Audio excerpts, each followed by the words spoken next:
Au XXe siècle, le terme corporatisme appartient au vocabulaire des régimes fascistes ou fascisants.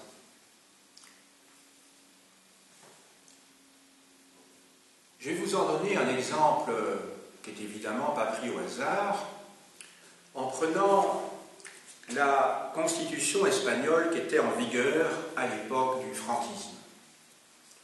Je la montre devant la caméra. Et dans cette constitution, on trouve la charte du travail qui date du 9 mars 1938 et qui a été modifiée par la loi organique de l'État du 10 janvier 1967.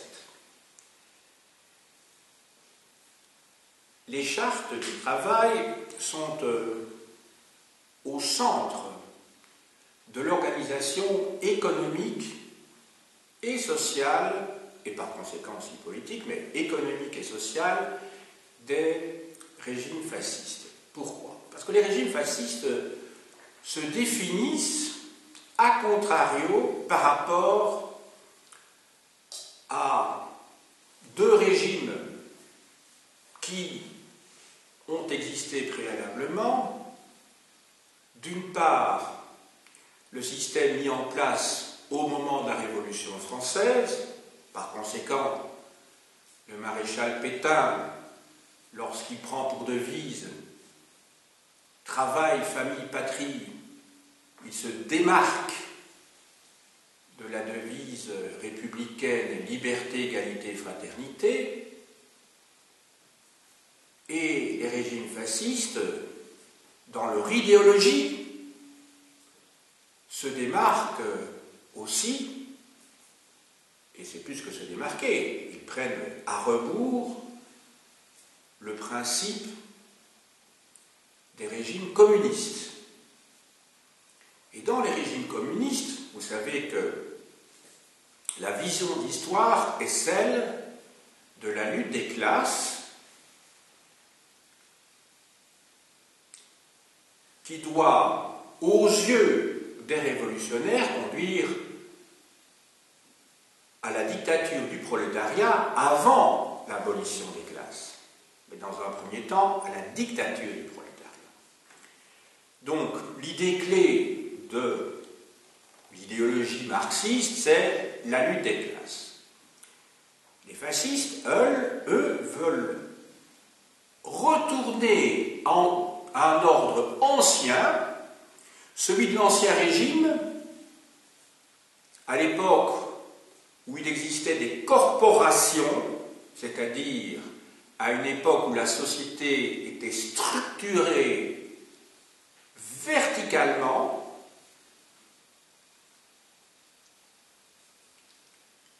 où pour éviter justement les conflits entre, d'une part, les détenteurs des moyens de production, autrement dit, les maîtres dans le domaine de l'artisanat et de l'industrie, et d'autre part, ceux qui vendaient leur force de travail à ces mêmes propriétaires des moyens de production, à savoir les apprentis et les compagnons,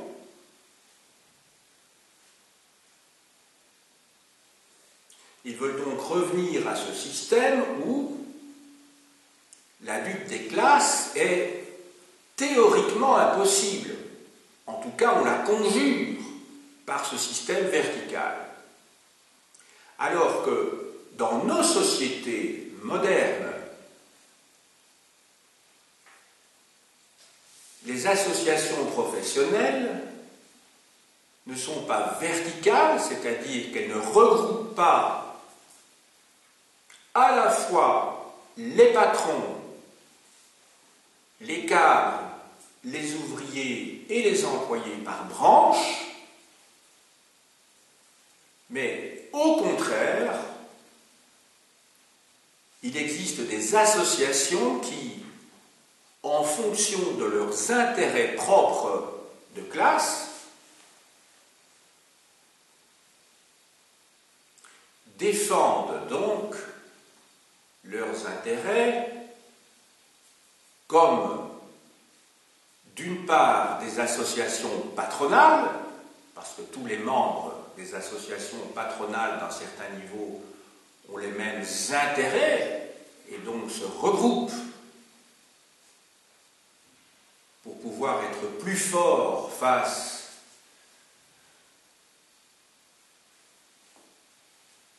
à leurs employés ou à leurs ouvriers.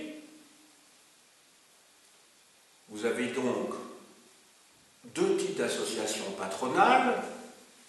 D'une part, celles qui regroupent les grandes entreprises, et d'autre part, des associations de patrons ou d'indépendants qui regroupent les moyennes et petites entreprises. Leurs intérêts ne sont d'ailleurs pas les mêmes que ceux des intérêts des grands patrons, c'est-à-dire des grandes banques, des grandes sociétés multinationales, des grandes industries. Et puis alors en face de ça, vous avez des syndicats qui regroupent, parce qu'ils ont des intérêts communs, des ouvriers, des employés qui doivent vendre ou louer, c'est comme vous voulez, leur force de travail pour assurer leurs revenus au quotidien. Donc ils ne sont pas dans la même logique.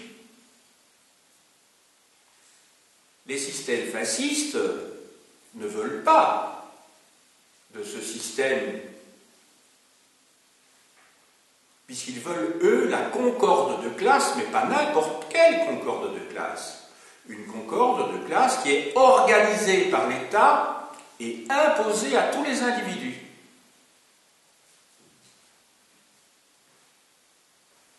Donc vous voyez qu'il existe en fait trois types d'organisation économique et sociale de la société, qui impliquent évidemment une organisation politique.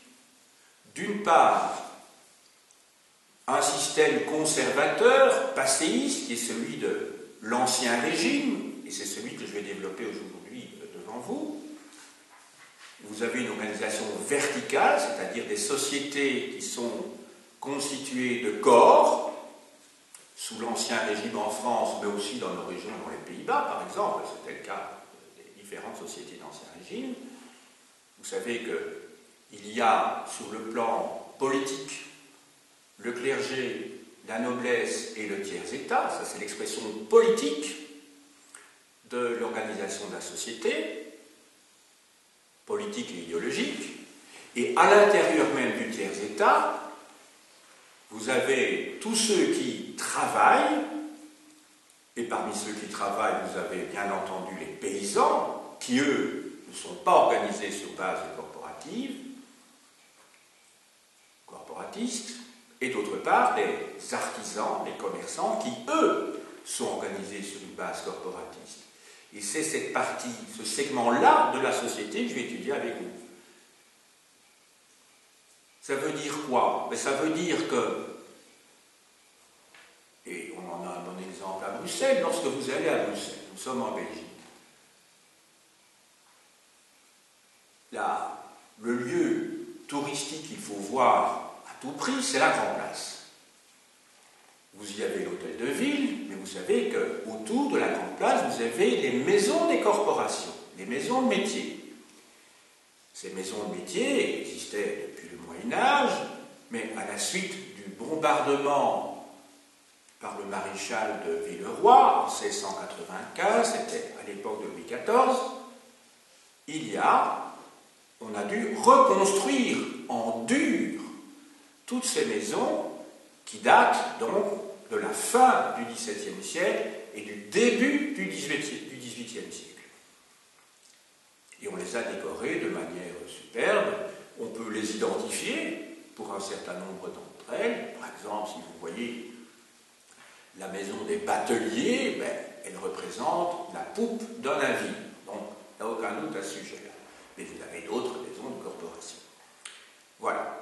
Mais dans ce système-là, que les choses soient claires, dans chaque corporation, vous avez en fait les maîtres, les patrons des différents métiers qui se rassemblent. Les apprentis, les compagnons n'ont pas voix au chapitre et ils n'ont pas de représentation, eux, puisque seuls sont reconnus par les pouvoirs publics, justement, ces métiers, ces corporations. Deuxième type de société, ben, la société qui est l'exact contraire, et cette société face à laquelle les fascistes veulent s'opposer, c'est la société communiste, où les patrons sont éliminés, puisqu'il n'y a plus qu'un seul patron, c'est l'État,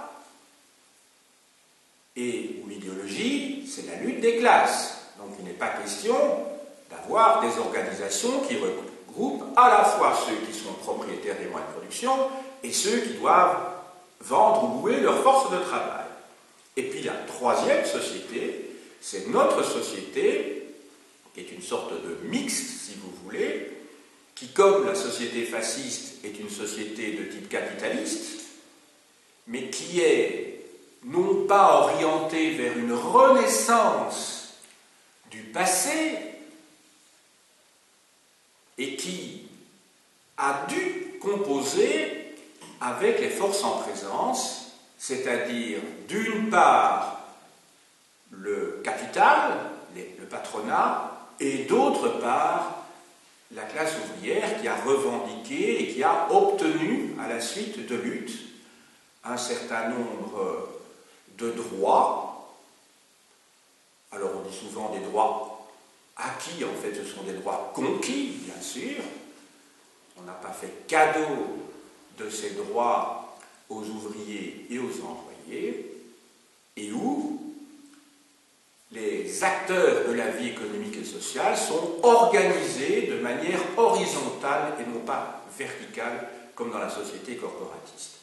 Donc, j'ai insisté longuement dans cette introduction pour que vous voyiez bien de quelle société je vais vous parler maintenant, pour vous montrer aussi quel est l'intérêt d'étudier cette société d'Ancien Régime, de telle manière qu'elle n'apparaisse pas comme sans lien, déconnecté, pour comprendre notre présent et pour comprendre quand même ce qui s'est passé dans une partie importante du monde dans le courant du XXe siècle, je veux dire en URSS, chez ses satellites d'Europe centrale et orientale, en Chine, en Asie du Sud-Est et à Cuba quand même. Voilà. Aujourd'hui, vous savez qu'il y a encore quelques pays communistes, très peu nombreux, en tout cas il y en a un qui est quand même très important puisqu'il comprend plus de 1,350 milliard d'habitants, c'est la Chine, mais qui se trouve dans une situation particulière où politiquement il s'agit d'une dictature communiste, mais où sur le plan économique il s'agit d'une puissance capitaliste, très clairement. Le Vietnam suit la voie en fait de la Chine communiste. Vous avez un système moribond qui est celui de Cuba, qui a dû s'ouvrir à l'économie de marché. Alors on ne sait pas ce qui va se passer après le décès de Raúl Castro, on ne sait pas encore. Et alors il reste alors là un régime qui tient fermement à l'idéologie stalinienne pure et dure, c'est la Corée du Nord dont on n'arrête pas de parler. Qui, elle, est à la fois une dictature communiste sur le plan politique, mais qui, dans son idéologie et dans son organisation économique et sociale, est en fait presque une caricature de ce régime totalitaire tel qu'il y en a eu dans le passé et qui reste campé sur ses positions. Voilà. Donc, vous avez bien compris qu'il y a donc trois grands systèmes. Donc, le système vertical, il y a le système qui s'oppose complètement à cela, c'est la révolution communiste qui vise à la suppression de la lutte des classes, qui vise à la suppression des classes, excusez-moi, par la lutte des classes, mais qui passe dans un premier temps par la dictature du prolétariat. Dictature du prolétariat qui remplace, aux yeux des marxistes et donc des communistes, la dictature de la bourgeoisie qui prévalait jusqu'alors. Et puis, vous avez nos systèmes dits démocratiques, qui sont des pays capitalistes, bien sûr, où il y a, suivant le rapport de force entre ce que chez nous on appelle des partenaires sociaux, alors ça devrait être des adversaires sociaux, c'est ça en fait. Quand les syndicats rencontrent les patrons, ils sont dans une position de combat. Mais une tradition de négociation s'est établie dans les pays dits démocratiques, de telle manière qu'en fonction de la conjoncture, c'est une fois l'un qui parvient à avancer ses pions, une fois c'est l'autre, ce sont les syndicats. Mais ça dépend de la conjoncture économique. Bon, après cette longue introduction, je tenais donc à vous lire là un extrait de la fameuse charte du travail qui prévalait en Espagne, donc jusqu'à la mort du caudillo, du général Franco. Donc ce régime est tombé en 75, si mes souvenirs sont bons, 75. Voilà. Alors, je vous lis ici quelques extraits. Je vous lis tout d'abord dans le chapitre 1, le point 3. Le point de vue donc d'un régime fasciste, que ce soit clair. Point 3. Le droit au travail est la conséquence du devoir imposé à l'homme par Dieu pour l'accomplissement de ses fins individuelles et pour la prospérité et la grandeur de la patrie. Voilà, donc vous retenez bien ça. Il y a d'une part dans un but individuel et d'autre part pour la prospérité et la grandeur de la patrie. On va retrouver cette thématique quand je vais étudier le système corporatiste sous l'Ancien Régime. Il y a ces deux éléments. D'une part, on travaille pour soi, bien sûr, mais on doit, sous l'Ancien Régime, travailler pour le bien commun. C'est l'expression qui est utilisée. Alors, autre extrait. Chapitre 4, introduction, enfin le début, oui. Donc c'est un chapitre qui est très très court, de toute façon.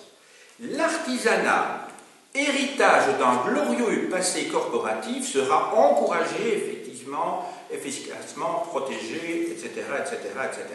Bon, mais il est marqué l'artisanat, héritage d'un glorieux passé corporatif. C'est écrit, donc, noir sur blanc, donc, dans la charte du travail qui est jointe à la Constitution espagnole. Donc, je vous ai dit la date, Donc, c'est un document qui date, modifié le 10 janvier 1967, donc on n'est pas avant la Révolution française. C'est pour vous montrer le lien qu'il y a. Parce que si on ne fait pas de lien en histoire et qu'on ne fait pas des allers-retours entre le présent et le passé, je ne vois pas très bien à quoi sert l'histoire d'un point de vue de l'intelligibilité de l'évolution de l'humanité et en quoi ça peut aider les adolescents à devenir intelligents. Parce que quand on est historien, on peut s'intéresser à une période parce qu'on trouve la période intéressante, mais quand on est prof, le but, c'est que les ados, les enfants, comprennent ce qui se passe aujourd'hui en comparant avec d'autres régimes qui ont existé dans le passé et pourquoi on a ce régime-là maintenant et pourquoi il y en avait d'autres avant. Et que les régimes actuels se sont définis par rapport à des systèmes qui existaient auparavant. C'est à ça que sert l'histoire, dans l'évolution intellectuelle des enfants et des adolescents, puisque c'est à ce métier-là que vous vous destinez. Alors, ici je prends, c'est quel chapitre? Tiens, ici il n'y a pas de numéro, c'est bizarre. Ah oui, c'est excusez-moi, le chapitre 12, chapitre 13, voilà, il est tout au-dessus de la page, j'avais pas vu. Chapitre 13, dans le point 3, tout d'abord. Les syndicats auront le statut de groupement de droit public à base représentative. Les syndicats version franco, ce n'est pas les syndicats à la belge. Et donc, on explique un certain nombre de choses. Au sein de ces syndicats, et sous une forme légale à déterminer, alors écoutez bien, c'est le système de l'Ancien Régime, des associations respectives de chefs d'entreprise, de techniciens et de travailleurs. Donc vous voyez que dans ces syndicats, il y a à la fois ceux qui sont les propriétaires des moyens de production, donc de l'usine, de la fabrique, il y a ensuite les techniciens, les cadres, et puis les travailleurs. Donc si tout le monde est dans le même syndicat, les grèves ne sont pas possibles. On ne peut pas faire la grève contre soi-même. Un syndicat ne peut pas décider de faire la grève, puisque les patrons et les ouvriers sont dans le même syndicat. Donc vous comprenez bien l'objectif du système corporatiste dans le système fasciste. Alors, se constitueront et s'organiseront pour la défense de leur intérêt propre et comme moyen de participation libre et représentative aux activités syndicales et par l'entremise des syndicats aux tâches communautaires de la vie politique, économique et sociale. Ça veut dire que, souvenez-vous ce que je vous ai dit tout à l'heure, d'abord, on travaille de manière individualiste, on travaille d'abord pour soi, évidemment, quand on est dans un syndicat, mais surtout, on travaille pour le bien de la nation. Vous avez entendu des tâches communautaires de la vie politique, économique et sociale. Donc c'est le contraire de la lutte des classes. Donc c'est tout le monde, on se serre les coudes. Alors, ici, je vous lis encore le point 8 et le point 9. Je regarde s'ils ont un intérêt. Non, ce point-là n'est pas très intéressant, le 8. Non, je crois que j'ai lu les passages les plus intéressants. Donc, vous voyez que ça vaut parfois la peine, même toujours la peine, de faire des liens entre le passé et le présent et comprendre. Parce qu'à ce moment-là, on comprend mieux ce que c'est que le régime fasciste, les régimes fascistes. Parce que quand on vous parle du fascisme ou du nazisme, on vous parle toujours des aspects répression, police, vous voyez, la propagande, le culte de la personnalité, on met les gens en prison, le racisme, la xénophobie. Mais le fond de la définition d'un régime fasciste, c'est ça. C'est qu'ils se définissent en tant que société conservatrice, avec le souhait de retourner à une société qui n'existe plus, et qui n'est pas, comment dirais-je, une société qui ne peut plus fonctionner dans le cadre de la révolution industrielle qui a eu lieu. Et donc, les régimes fascistes se mettent en place lorsqu'il y a deux plaques tectoniques, ce sont des séismes qui se produisent. Donc, on essaie de rétablir un système ancien, mais dans un régime économique nouveau, qu'est le capitalisme. Et ça ne marche pas bien, évidemment. Et c'est pour ça que les régimes fascistes sont des régimes passéistes, conservateurs, ça ne peut pas tenir. Entendu? Voilà. Et alors, il y a tous les autres aspects, bien entendu, identitaires et tout, qui sont liés à ça d'ailleurs, parce qu'on le voit bien. Mais c'est ça. Et ça, en général, moi je ne le vois pas apparaître dans les manuels. Et c'est bien dommage. Parce que ça explique le fondement de la révolution, des révolutions fascistes. Par exemple, celle de Pétain, qui fait la révolution nationale en mois de juillet 1940. Il dit voilà, il faut en finir avec ce monde de pourri, de capitalistes, etc. Tout ça, c'est un monde avec le système parlementaire. Non, il faut une société bien structurée, avec des valeurs, travail, famille, patrie. C'est ce système-là, en fait, qui a été mis en place par Salazar au Portugal juste après, dans le début des années 1920, repris par Mussolini en Italie, puis par Hitler et puis par Franco. Avec des variantes évidemment suivant les pays. Je n'ai pas dit que tous ces fascismes-là, on peut les superposer, les décalquer. Donc ils ont des spécificités. Le fascisme italien, ce n'est pas le nazisme allemand, bien entendu, aussi bien en ce qui concerne les juifs et des choses comme ça. Voilà, le fascisme italien a été à la traîne, il a repris des éléments du nazisme plus tard. Mais donc, il y a toute une série d'éléments communs, et le fond de l'affaire, c'est en fait, donc vous l'avez bien compris, retourner au monde ancien, parce que les gens sont dans une situation d'entre-deux. D'ailleurs, on le voit bien à l'heure actuelle aussi. Les gens votent pour des personnalités qui défendent des valeurs populistes. Il y a beaucoup de gens qui souhaitent le rétablissement, si je puis dire, puisqu'il y en a eu dans le passé, de régimes très autoritaires. Ils attendent des hommes providentiels, ça doit vous faire penser quand même à des choses du siècle passé. Alors évidemment, l'histoire ne se répète jamais exactement de la même manière, heureusement. Mais enfin, ce qui s'est passé il y a 60 ans, il y a 70 ans, c'est quand même hier, comme vous voyez l'histoire, sur des dizaines de milliers d'années, c'est l'époque de mes grands-parents, et l'époque même de mes parents, qui ont vécu la guerre quand même. Donc vous voyez, c'est quand même hier, aux yeux d'un d'un historien qui travaille sur la longue durée. C'est vraiment hier, vous voyez quand même des gens comme Trump, des gens comme Poutine, des gens comme Erdogan. Ce sont des, voilà, ce sont des personnalités qui parviennent à se joindre, des tas de gens qui sont déboussolés, qui se disent ben là au moins on ne va plus être dans les magouilles des politiciens, et alors qu'ils se disent oui, avec le chef, hein, lui il va mettre de l'ordre, la société va se renforcer et tout, vous voyez, c'est quand même désolant. Parce qu'une fois qu'on a ce chef, on ne sait plus s'en débarrasser. Hein. Donc les gens ne se rendent pas compte qu'une fois qu'on l'a, c'est trop tard. Évidemment, il y a des régimes démocratiques, mais enfin bon, avec des degrés. Hein. Évidemment, les États-Unis, c'est pas la Russie et c'est pas la Turquie. On est bien d'accord. Mais enfin, il y a quand même un mouvement de fond pour l'instant, et dans le reste de l'Europe occidentale, et l'Europe tout court, en Europe centrale aussi, le fascisme progresse, les partis d'extrême droite progressent. Voilà. Alors, maintenant, j'arrive au fond de mon sujet, parce que tout ça, ce n'était encore que l'introduction, pour que vous compreniez bien l'intérêt du cours, mais peu importe, hein, même si l'introduction a été très longue, moi, mon objectif, c'est que vous compreniez bien ce que c'est qu'un système corporatiste. Avec cette longue introduction, je crois que vous allez bien comprendre la suite, et d'ailleurs, je vais pouvoir aller plus vite, bien entendu. Donc, dans ce système corporatiste qui prévaut déjà au Moyen-Âge, hein, vous savez, quand on étudie le Moyen-Âge, les villes au Moyen-Âge, on étudie les métiers, les corporations. Hein. Mais ici, j'ai choisi la période, donc 16e, 18e siècle, qu'on appelle habituellement l'Ancien Régime. Donc, c'est un régime, ce système corporatiste, qui est basé sur deux idées qui peuvent apparaître contradictoires, mais qui en fait sont intimement liées. C'est la solidarité entre les membres qui appartiennent à la même corporation. Je donne un exemple, tous les bouchers par exemple, ou tous les boulangers, pour prendre des exemples très simples, eh bien, ils ont des intérêts communs. Et donc, ils vont former des bataillons très serrés pour revendiquer des privilèges communs, des monopoles face au pouvoir.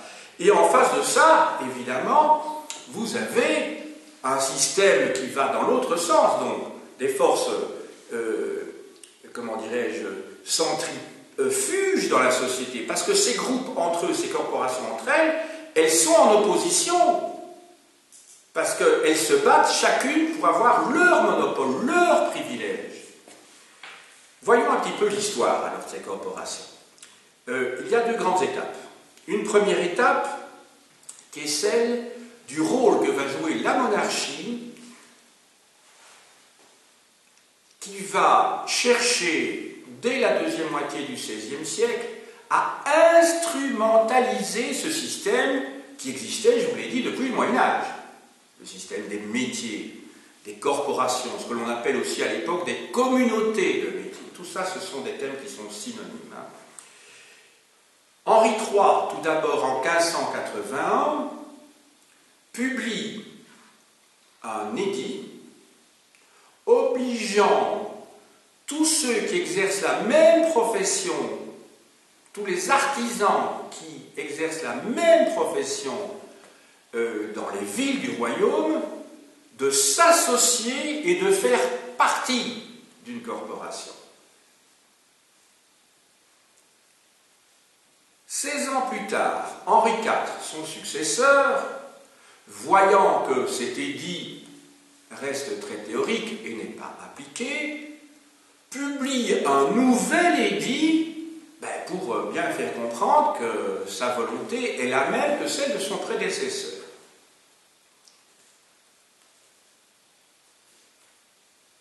Dans le courant du XVIIe siècle, la monarchie dite absolue, que certains auteurs ont appelé aussi la monarchie administrative, cherche, et c'est le cas de tous les pouvoirs, à trouver de plus en plus d'argent pour pouvoir, entre autres choses, mener les nombreuses guerres très coûteuses que le roi de France mène vis-à-vis des Habsbourg. Contre le roi d'Espagne et contre l'empereur d'Allemagne, c'est la même famille. Il y a eu de 1618 à 1648 la guerre de 30 ans, et là les impôts ont fortement augmenté dans les années 1630, à l'époque de Richelieu. Ça va entraîner d'ailleurs des révoltes dans les campagnes en France. Et Louis XIV, qui règne et gouverne seul à partir de 1661, va demander à ses ministres, à ses secrétaires d'État, de trouver des expédients, des moyens de plus en plus nombreux pour colmater les brèches du budget du royaume. Et c'est ainsi que, en 1673,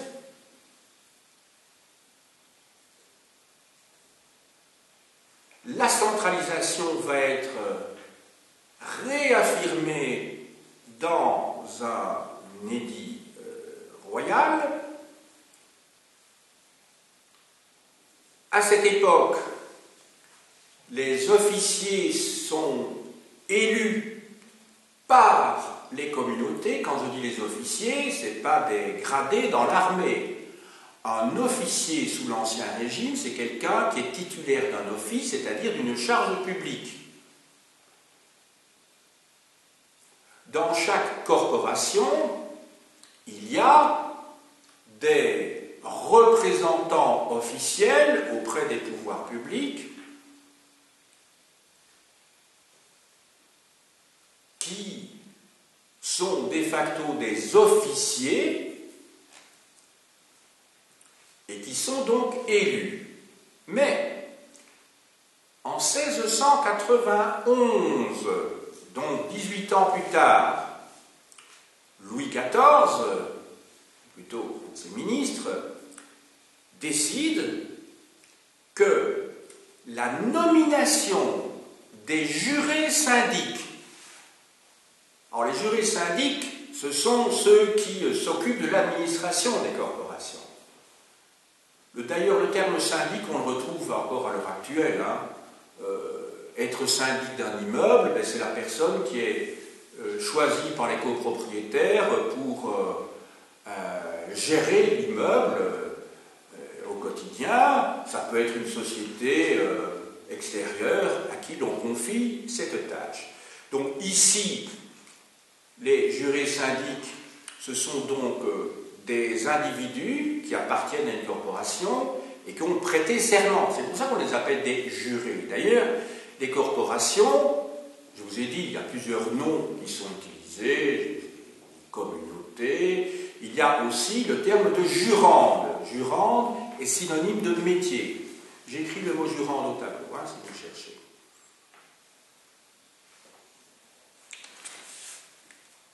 Voilà. Le ministre de Louis XIV qui s'occupe de publier cet édit, c'est donc Pontchartrain. Regardez de temps en temps le tableau pour l'orthographe des mots. Autrement dit, le roi s'arroge le droit de conférer la vente des offices. Et donc, seul le roi a le monopole de la vente des offices. Autrement dit, c'est un recul pour les corporations, puisqu'avant, ils élisaient librement le représentant auprès des pouvoirs publics, et que dorénavant, c'est le roi qui va nommer. Donc, il n'y a plus élection, il y a nomination. Mais, bien entendu, les corporations ne sont pas d'accord avec ce système, mais n'ont pas le choix. N'oubliez pas qu'on est quand même dans le cadre d'un régime autoritaire, d'un régime fort. Alors qu'est-ce qu'elles vont faire? Puisque le roi nomme les jurés syndics, mais il nomme des individus qui ont acheté leur office. Par conséquent, les corporations vont racheter la fonction, l'office de juré syndic.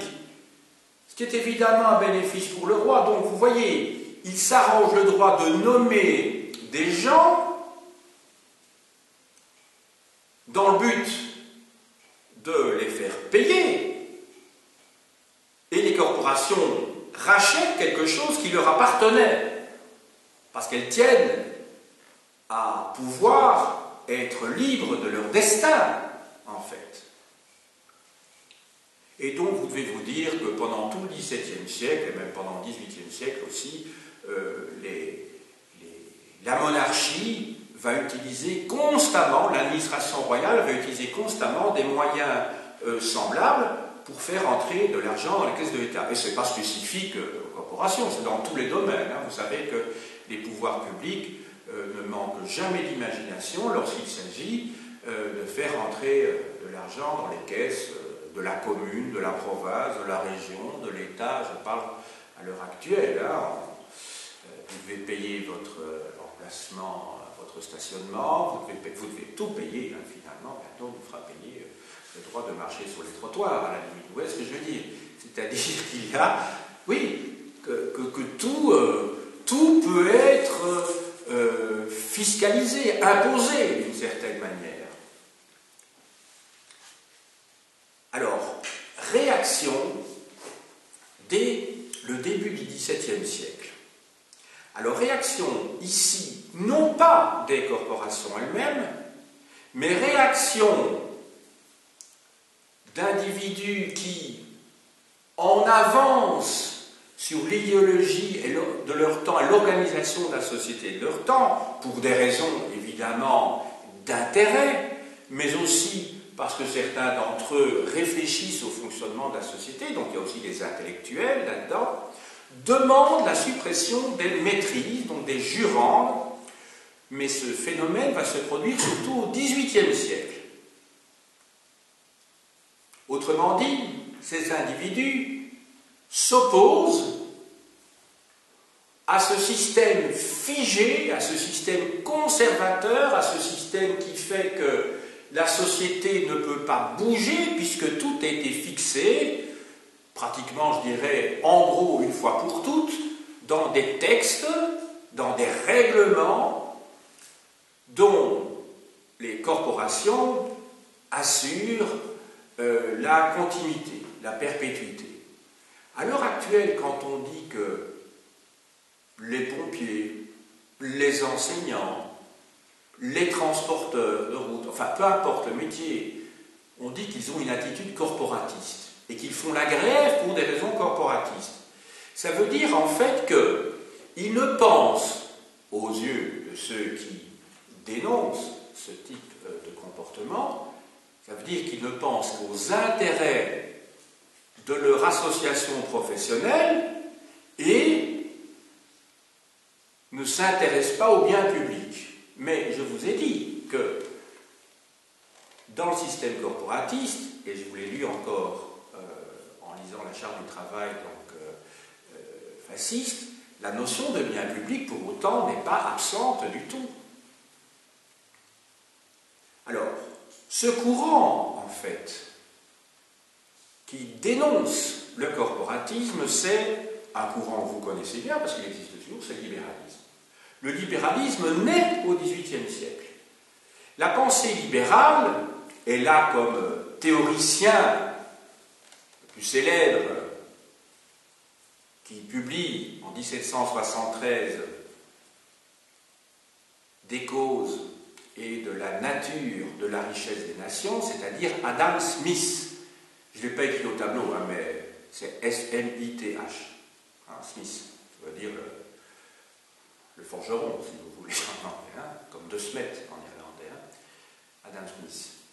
Donc c'est un ouvrage tout à fait essentiel, mais qui en fait démonte le système de production dans une usine, c'est bien connu, c'est avec des allumettes, non, c'est pas des allumettes, c'est avec des épingles, je crois, pour montrer que la division du travail va permettre une augmentation de la productivité, donc de la rentabilité. Mais l'idée clé d'Adam Smith, et c'est celle que l'on trouve chez un certain nombre de penseurs de cette époque-là, qui deviennent d'ailleurs de plus en plus nombreux, c'est l'idée qu'il faut que l'État laisse à chacun la liberté d'entreprendre. Autrement dit, que ce ne soit plus l'État qui détermine et qui décide surtout qui peut exercer telle ou telle profession, et que l'État accorde à certains le monopole de fabriquer et de vendre tel produit et le refuse, par définition, aux autres. Autrement dit, la pensée libérale est contre toute forme d'interventionnisme de l'État. Dans la pensée libérale, l'État doit être réduit à ses missions régaliennes essentielles, c'est-à-dire assurer l'ordre intérieur et extérieur, par la police et par l'armée, avoir bien entendu des relations avec l'étranger pour favoriser le commerce, ici je parle de la pensée du XVIIIe siècle, exercer, avoir le monopole de la justice, là ils sont bien d'accord par contre, avoir aussi le monopole de la production de monnaie, de la fabrique de monnaie, mais pour le reste, pour les libéraux, l'État n'a pas vocation à déterminer la nature des contrats, les conditions d'exercice des professions, les conditions de travail, etc. Je vous parle dans la pensée libérale à l'origine. Par la suite, elle a dû faire des compromis. De toute façon, ça aurait été invivable sinon. À l'origine, c'est ça la pensée libérale. C'est donc le laisser faire, laisser passer. Retenez cette idée-là. Laisser faire, laisser passer. C'est donc liberté d'entreprendre et donc libre concurrence. C'est-à-dire l'État n'est pas là pour fixer des règles qui empêchent à tel ou tel acteur économique de produire, de vendre, d'échanger. Donc, idée centrale, libre entreprise, liberté du commerce, liberté de la production, je répète, laisser faire, laisser passer. Alors, il y a un certain nombre de personnages dont j'ai écrit le nom de tableau. Vous voyez, il y a Clicquot de Blair-Vache, il y a Féguet de Villeneuve, Bigot de Sainte-Croix, qui sont en fait soit des économistes, soit des décideurs politiques, soit des penseurs, des intellectuels qui écrivent des ouvrages remettant en question donc le corporatisme. Ce sont donc des penseurs ou des décideurs qui défendent le libéralisme. Ce sont les ancêtres du libéralisme en France. Je vous ai parlé tout à l'heure d'Adam Smith, qui est un Écossais en fait. Mais en France, ce sont ces personnages-là dont il faut avoir le nom à l'esprit. Pour finir, Turgot, le célèbre ministre de Louis XVI, puisque Louis XVI commence à régner en 1774, eh bien, Turgot promulgue un édit 2 ans plus tard, 1776, dans lequel il est décidé la suppression des communautés de métiers, c'est-à-dire la suppression des corporations. Donc Turgot est en fait le porte-drapeau de cette idéologie libérale, celle qui veut qu'il ne faut plus de contraintes dans l'organisation d'économie, contraintes de l'État, de telle manière que les acteurs économiques puissent finalement faire ce qu'ils veulent. Alors on voit évidemment, parce que nous connaissons l'histoire a posteriori, tous les dégâts que ça a pu faire au XIXe siècle. Dans le monde ouvrier, puisque c'est le patron qui décide tout seul, à un moment donné, les ouvriers ont dû se dire il faut que nous organisions entre nous. Il y a d'abord eu des caisses de secours mutuelles, etc. Enfin, mon objet n'est pas parler ici de vous parler de la révolution industrielle. Et puis, il y a eu des créations de syndicats, mais les syndicats étaient, comme on va le voir, interdits à partir de la Révolution française. Pourquoi? Parce que la Révolution française, c'est une révolution libérale. C'est pas une révolution communiste du tout, la Révolution française. C'est une révolution, effectivement, vers la modernité. Mais modernité ne veut pas dire progrès social,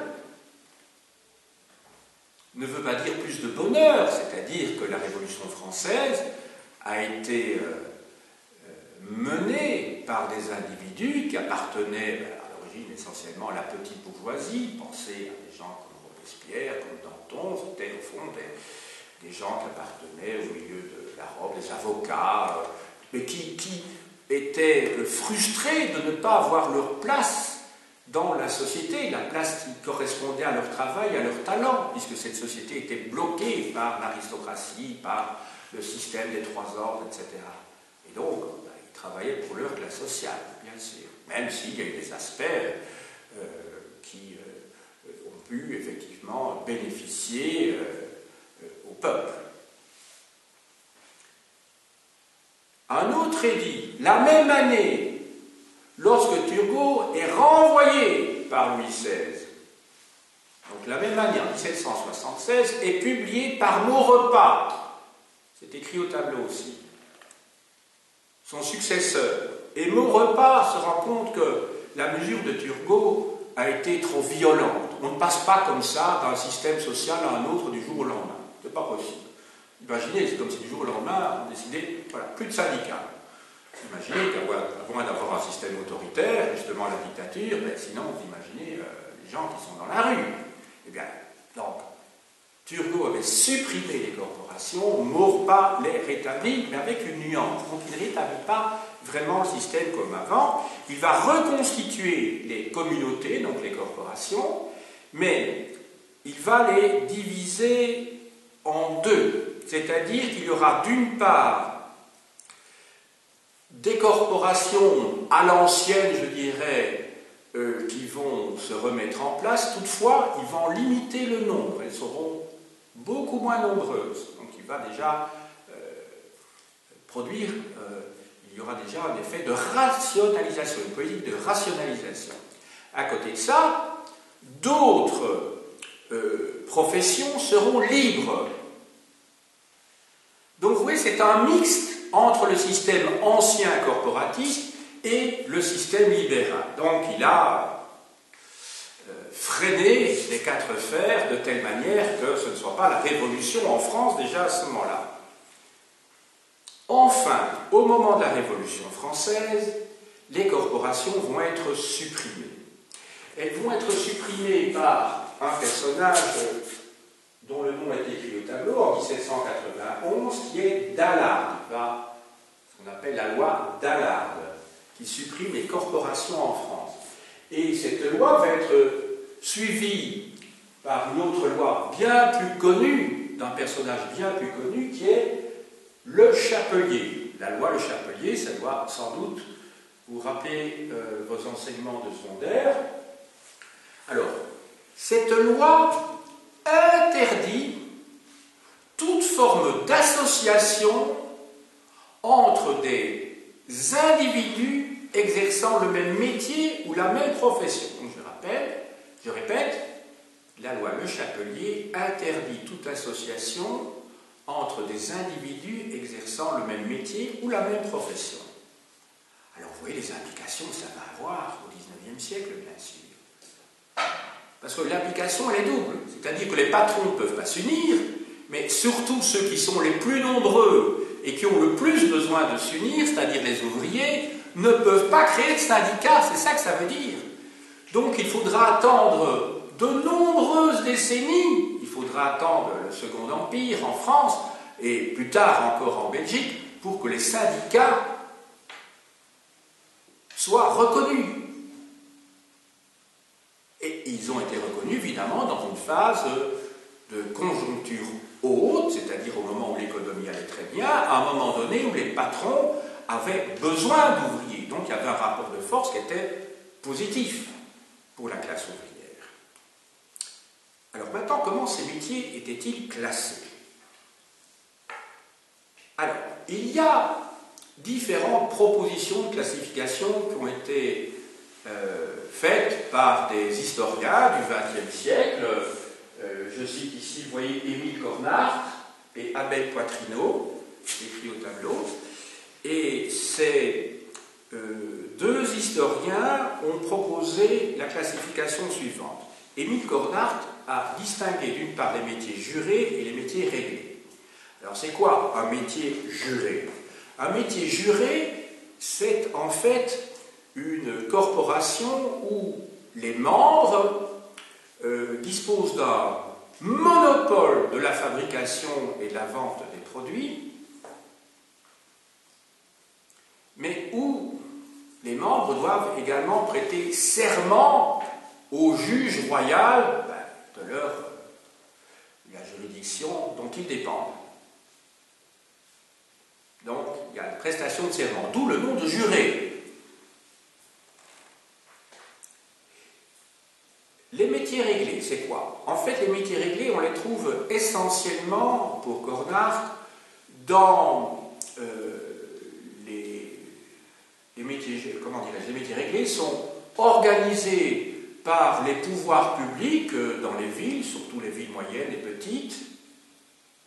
Et dans ces corporations, il y a un règlement strict à respecter.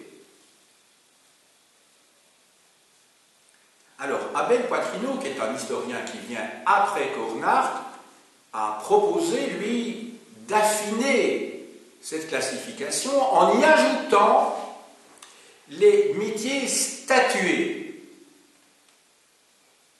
c'est-à-dire les métiers qui doivent avoir reçu des patentes, c'est-à-dire des autorisations royales, des patentes royales, qui les autorisent donc à exercer cette activité professionnelle. En fait, ces auteurs sont d'accord pour dire que sous l'Ancien Régime, il n'y a pas vraiment de métier libre. Autrement dit, il n'y a pas moyen d'exercer librement sa profession. Pourquoi? Parce que vous soyez dans telle ou telle catégorie identifiée par Cornart ou par Poitrineau, qu'il s'agisse de métiers jurés, qu'il s'agisse de métiers réglés, qu'il s'agisse de métiers statués, dans toutes les hypothèses, vous devez quand même avoir l'autorisation des pouvoirs publics pour exercer. Vous ne pouvez pas faire ce que vous voulez. Donc dans toutes les hypothèses, donc, la notion de liberté n'existe pas, en fait, sous l'Ancien Régime. En tout cas, pas avant 1776. Maintenant, quels sont les caractères communs de toutes ces corporations, de toutes ces communautés de métiers? Il y en a une que je vous ai déjà citée à plusieurs reprises, c'est le monopole. Quand vous êtes dans une corporation, les pouvoirs publics vous accordent le droit d'exercer seul cette profession, et donc si quelqu'un ou si une autre corporation mettait les pieds dans votre plate-bande, eh bien, il serait immédiatement traduit en justice et condamné. Ce qui fait que, sous l'Ancien Régime, je vous ai dit, la société est organisée verticalement, donc chacun a son petit terrain, et je dirais même que on a multiplié à un moment donné les corporations de telle manière qu'il n'y ait pas de conflit. Je veux dire quelque chose de simple, qui correspond peut-être à une activité actuelle. Vous savez, à l'heure actuelle, on dit qu'il y a des bouchers et il y a des charcutiers. Souvent, ils sont bouchers et charcutiers en même temps. Eh bien, le simple fait qu'il y ait deux appellations, sous l'Ancien Régime, aurait conduit à la création de deux corporations différentes, de telle manière que si un boucher faisait également de la charcuterie, eh bien, il aurait été condamné, parce qu'il mettait les pieds sur le jardin de son voisin. Donc, à cette époque-là, on avait multiplié les corporations. Mais à un moment donné, celles-ci deviennent trop nombreuses, on s'y perd. Je crois qu'à Paris, il y avait plus de 130 corporations. Donc, vous imaginez, et c'est la raison pour laquelle le personnage dont il a été question tout à l'heure, Maurepas, n'a pas reproduit exactement le système qui existait auparavant, avant Turgot, avant 1776. Il a dit, non, on va réduire le nombre de corporations. Et à côté de ces corporations qui sont en nombre réduit, il y a un certain nombre de professions qui pourront être exercées librement. Donc vous voyez, il a reculé, mais il n'est pas complètement revenu en arrière. On est à l'époque des Lumières, ne l'oubliez pas, c'est l'époque du rationalisme, on essaye quand même de rationaliser, et c'est tout ce travail préparatoire d'un certain nombre qui se mène déjà sous la monarchie, qui va en fait être poursuivi sous la Révolution française, parce qu'on a toujours l'impression que la Révolution française, c'est une rupture nette par rapport au passé. Or, un grand penseur du XIXe siècle, qui s'appelle Alexis de Tocqueville, a montré dans un ouvrage, si mes souvenirs sont bons, date de 1856, qui s'intitule « L'Ancien Régime et la Révolution », qu'en fait il y a une continuité entre les deux. Les Jacobins, des gens comme Robespierre, au moment de la Révolution française, n'ont fait que systématiser, radicaliser une évolution qui se faisait déjà depuis 2 siècles, et que c'était les rois eux-mêmes qui étaient en train de rationaliser. Sauf qu'il y a eu une accélération prodigieuse au moment de la Révolution française, puisque devant la multiplicité de circonscriptions qui existaient en France, il y avait des tribunaux qui s'en mêlaient les uns les autres, c'était extrêmement compliqué, c'était extraordinairement complexe et compliqué. Eux, ils ont rationalisé tout ça. Et on a créé sur le plan de l'organisation administrative du territoire, on a créé des départements qui existent toujours. Donc il n'y aura plus des grandes provinces, des petites provinces, des provinces qui payent des impôts d'une certaine manière, d'autres d'autre manière. La justice, il y avait des tribunaux différents suivant l'endroit où vous vous trouviez, ça dépendait du ressort du Parlement dans lequel vous vous trouviez, etc. C'était terriblement compliqué. Eux, ils ont poursuivi, mais en accélérant effectivement en quelques années. Donc là, c'était effectivement un tremblement de terre, certainement. Et alors Napoléon, il a codifié tout ça dans son fameux Code civil en 1804. Donc en fait, il était encore plus loin. On dit souvent Napoléon, c'est le dernier des despotes éclairés. Donc il s'inscrit dans la lignée des Lumières, en fait, Napoléon. Ce n'est pas le premier, comment dirais-je, chef d'État du XIXe siècle, c'est peut-être le dernier du XVIIIe siècle, même si sa fin se termine en 1814-1815. Voilà. Alors maintenant, la fonction sociale des corporations. Vous savez, dans une idéologie, il faut pouvoir toujours se justifier, être légitimé. Rappelez-vous le texte de la Constitution espagnole que je vous ai lu. Donc il y avait d'une part les syndicats, en fait des corporations espagnoles, travaillent dans les intérêts des individus qui en sont membres, mais ces corporations travaillent aussi pour le bien de la patrie.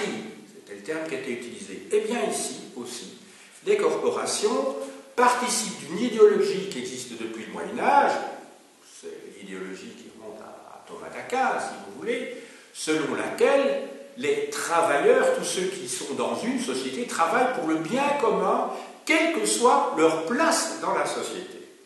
Je dis bien que c'est une idéologie.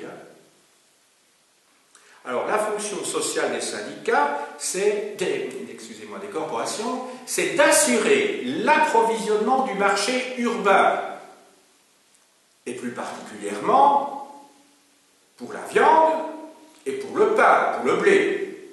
Parce que ça, ce sont les produits de base, le blé surtout, parce que la viande, ça peut être encore un produit de luxe, relativement, tandis que le blé, c'est tout à fait essentiel. Donc, les corporations doivent assurer une quantité de biens de produits plus exactement, dans le cadre d'une convention avec les pouvoirs publics. Il doit s'agir de produits de qualité, et ça il y a des règlements dans chacune des corporations, où il est bien indiqué, voilà, nous produisons un blé qui a telle et telle caractéristique. Enfin, tu peux penser, si vous voulez, aux normes européennes. Vous savez que pour les produits, il y a un petit C, un E, là, on vous indique voilà, exactement la composition, et ça doit être avalisé par des commissions, je ne sais plus comment ça s'appelle, enfin, ça doit être avalisé dans le cadre des normes européennes. Et bien là, c'est la même chose, il y a des normes.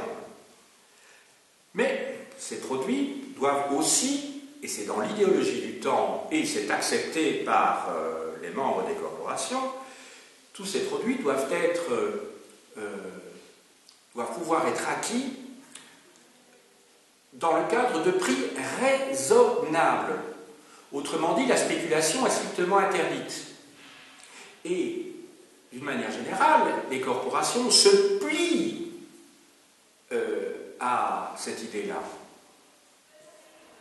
Ça, c'est le poids de l'idéologie. Mais on est dans un système, celui de l'Ancien Régime, où on n'est pas encore dans le cadre de cette lutte du système capitaliste, de libre concurrence, de laisser-passer, et donc il y a une sorte d'autorégulation, une sorte de digue qui est passée entre les pouvoirs publics et les corporations, en échange du monopole qu'elles reçoivent des pouvoirs publics, elles s'engagent à fournir donc des produits de qualité, en nombre et à des prix raisonnables. Dans le cas du pain, le prix est fixé. Ben oui, parce que c'est le produit le plus essentiel à cette époque-là.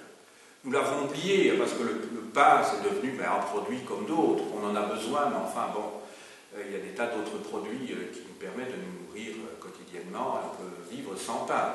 Mais à cette époque-là, les céréales, c'est vraiment la base de l'alimentation. J'en arrive tout doucement au fonctionnement interne. Ça, c'est également un caractère commun, à côté du monopole et de la fonction sociale. C'est que chaque corporation a son fonctionnement interne, avec des élections internes, avec des règlements internes, qui déjà depuis Henri III ont été, comment dirais-je, fixés, mais il y a une certaine, comment dirais-je, une certaine latitude dans chacune des corporations de s'organiser finalement comme elle le veut.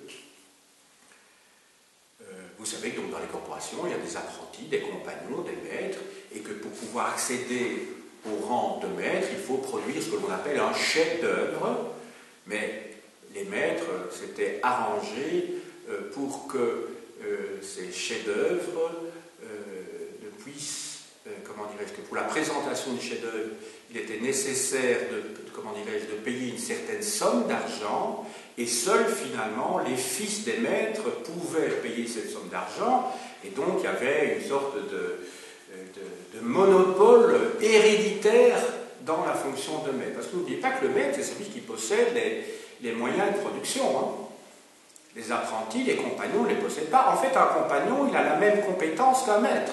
Simplement, lui, le compagnon, il ne possède pas la boutique où l'on fabrique, et il ne possède pas les outils qui sont utilisés dans la boutique, dans l'atelier. Mais il a la même compétence que le maître. Tandis que l'apprenti, c'est celui qui se fait alors là exploiter, comme vous pouvez imaginer, pendant des années avant de pouvoir accéder au grade de maître. Conclusion. La notion de juste prix n'est pas toujours la même, elle n'est pas toujours perçue de la même manière par la corporation et par la police. Alors ce qu'on appelle la police, à l'époque, quand on nous bien, ce n'est pas pris dans le sens actuel.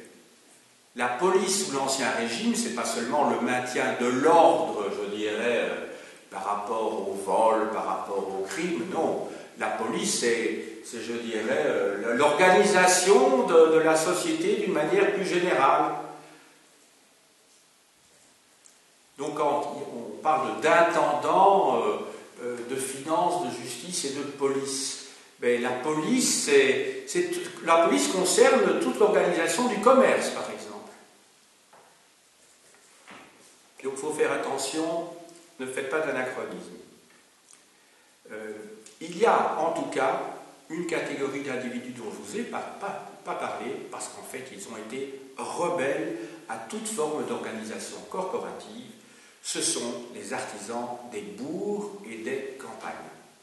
Autrement dit, les corporations ne concernent que les artisans et les commerçants des villes, petites, moyennes et grosses.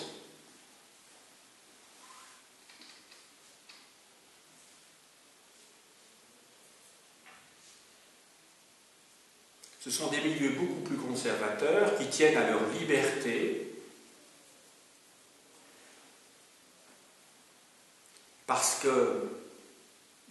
appartiennent à un milieu qui n'est pas le milieu avancé. Je vous ai dit que le corporatisme, c'est un système vertical qui nous paraît à nous archaïque, mais qui était le mode général d'organisation de l'artisanat et du commerce dans les villes. Tandis que ceux qui vivent dans des villages et ceux qui, voilà, les paysans, ils ne sont pas du tout organisés en corporation. Les petits artisans, vous imaginez quand vous avez un petit village comme ça, vous avez le ferronnier, le maréchal Ferrand, que vous avez, je ne sais pas, l'un ou l'autre artisan, il n'y en a pas beaucoup, de toute façon, pensez bien qu'ils ne vont pas se mettre dans une organisation, donc ils seraient tout d'abord le seul membre, parce qu'ils seraient tout seuls dans le village, et puis ils ne vont pas faire partie d'une organisation dont le siège se trouverait dans une ville qui se trouve à 20 km, ça n'a pas de sens. Donc vous voyez, pour conclure, qu'il y a, sous l'Ancien Régime, des forces différentes. Il y a ceux qui sont le plus ancrés dans l'individualisme du passé, je dirais, ce sont ceux qui sont dans les bourgs, dans les campagnes, parce que souvent, l'esprit, comment dirais-je, communautariste, ou plutôt corporatiste n'a pas de sens, mais où il existe, en revanche, un esprit communautariste, c'est-à-dire de l'ensemble de la communauté des paysans, qui doivent se mettre d'accord sur la manière dont on va répartir les terres pour les cultures, de ce qu'on va faire des bois communs, des terres communes. Il faut se mettre d'accord pour savoir comment on va se faire la solomenterie et l'âle, par exemple. Alors il y a un deuxième monde qui est celui que l'on connaît sous l'Ancien Régime, et qui est le système général, c'est celui dont on vous ai parlé aujourd'hui. Et puis alors, il y a le troisième mouvement, qui est au fond celui que nous connaissons maintenant, qui est le système libéral. Et je crois que ça vaut la peine d'étudier l'histoire de ce point de vue-là, parce qu'on ne le fait pas toujours, et c'est peut-être bien dommage dans l'enseignement secondaire. Maintenant, je vous montre rapidement quelques livres qui pourront vous aider. J'espère avoir cité tous les noms qui sont au tableau, oui. Alors, tout d'abord, un ouvrage qui s'inscrit, même s'il n'en est pas issu, dans la ligne de l'école de Roland Mousnier, qui est un historien français, conservateur, qui considérait que la société française était avant tout une société d'ordre, une société de corporation. C'est un anti-marxiste. Et donc, ici, vous avez un texte d'une historienne anglo-saxonne, une synthèse sur l'Ancien Régime qui va dans cette voie-là. C'était publié dans l'Histoire illustrée de l'Europe chez Flammarion. Je me suis dit, c'est un excellent ouvrage, mais qui n'est pas du tout qui n'aborde pas l'histoire dans le cadre de la dynamique des classes, par exemple. Pierre Houbert, l'Ancien Régime, tome 1, La Société, un grand classique. Charmant, ça, il faut vraiment aborder l'Ancien Régime par ce bouquin-ci et par le suivant, tome 2, Les Pouvoirs, dans la collection. Très très bien. Excellent.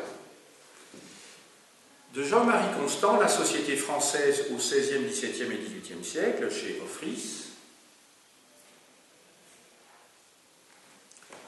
L'économie française pendant la même période, de Bayard et Guignet, même éditeur.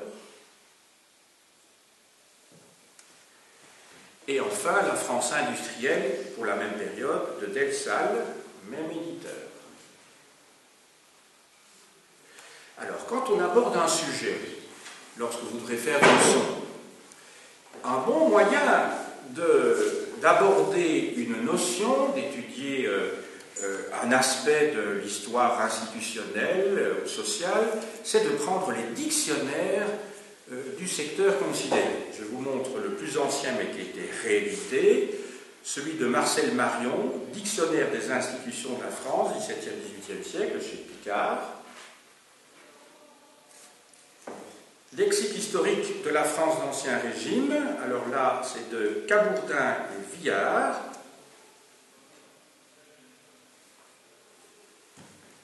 Dictionnaire de l'Ancien Régime sous la direction de Lucien Belly aux presses universitaires de France. Donc, vous voyez, c'est un gros livre qui fait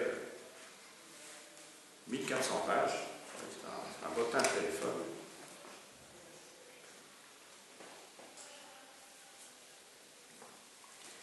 Et enfin, de Laurent Bourquin et d'autres, dictionnaire historique de la France moderne chez Belin.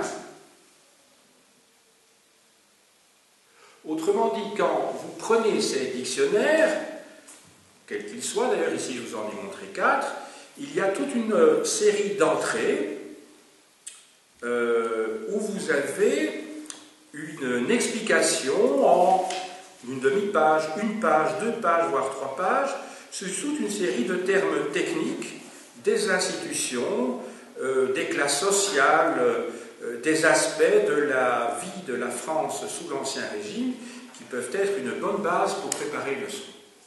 Donc c'est dans ce cadre-là que nous les montrons. Donc, si vous prenez ces 4 dictionnaires-là, ben vous avez 1, 2, voire 3 pages sur les corporations. Donc c'est quand même une bonne base. J'ai dit